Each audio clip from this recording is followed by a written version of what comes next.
ঘাটালে সব পেয়েছি আসরের উদ্যোগে রবীন্দ্র জয়ন্তী উদযাপন। রবীন্দ্রনাথ ঠাকুরের 164তম জন্মজয়ন্তী উদযাপন করল পশ্চিম মেদিনীপুর জেলার ঘাটালের সব পেয়েছি আসর নামক সংস্থা। কবিগুরু রবীন্দ্রনাথ ঠাকুরের ছবিতে মাল্যদান করে তাকে শ্রদ্ধা জানিয়ে বর্ণাঢ্য শোভাযাত্রার মধ্য দিয়ে ঘাটাল শহরের বিভিন্ন এলাকায় নৃত্যের মধ্য দিয়ে রবীন্দ্রনাথ ঠাকুরের 164তম জন্মজয়ন্তী অনুষ্ঠান পালন করল ঘাটালের সব পেয়েছি আসর।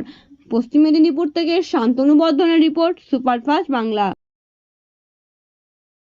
কবি রবীন্দ্রনাথের 164তম জন্মদিবসে আমরা ঘাটাল সব পেয়েছি আসর আমাদের কচি কাঁচা সোনারকাঠি ভাই বোন এবং কর্মী বন্ধুদের নিয়ে বিশ্বকবির কাব্য সাহিত্য মানুষের দ্বারে পৌঁছে দেওয়ার জন্য 33তম বর্ষের 33তম দিনের অনুষ্ঠানে আমরা পথে বেরিয়েছি। আমাদের লক্ষ্য বিশ্ব যখন অপসংস্কৃতির যুবকাষ্ঠে নিঃশ্বাস ফেলছে, আলো যবনিকা যখন গোটা বিশ্বকে ছেয়ে বলতে আছে, ঠিক সেই সময় রবীন্দ্রনাথই আমাদের একমাত্র তারকা। তাই রবীন্দ্রনাথকে পাথেয় করে মানুষের দ্বারে দ্বারে আমরা যাচ্ছি তার বার্তা পৌঁছে দেওয়ার জন্য, সুস্থ সংস্কৃতির মধ্যে মানুষকে নূতন করে বেঁচে ওঠার আশা দেখানোর জন্য।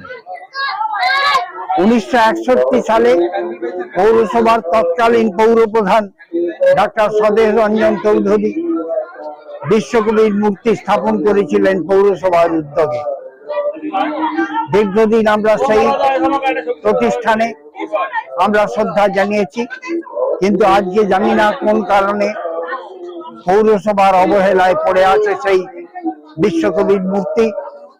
যথাযথ সম্মান শ্রদ্ধার সঙ্গে সেখানে জন্মদিবস পালন করা হয় না। এটা খুব দুঃখের বিষয়। আমাদের এই ছোট্ট প্রতিষ্ঠানটি 33 বছর ধরে আমরা অনুষ্ঠান করে আসছি। কোনো বড়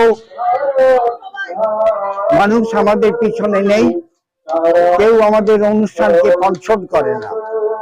কোনো প্রতিষ্ঠানের কাছে আমরা হয়তো সামান্য কিছু সাহায্য চেয়েছি বাচ্চাদের টিফিনের জন্য, কিন্তু তাদের কাছে আন্তরিক ব্যবহারের পরিবর্তে আমরা পেয়েছি একটা উদাসীনতা, একটা দাম্ভিকতার পারম্পর্য।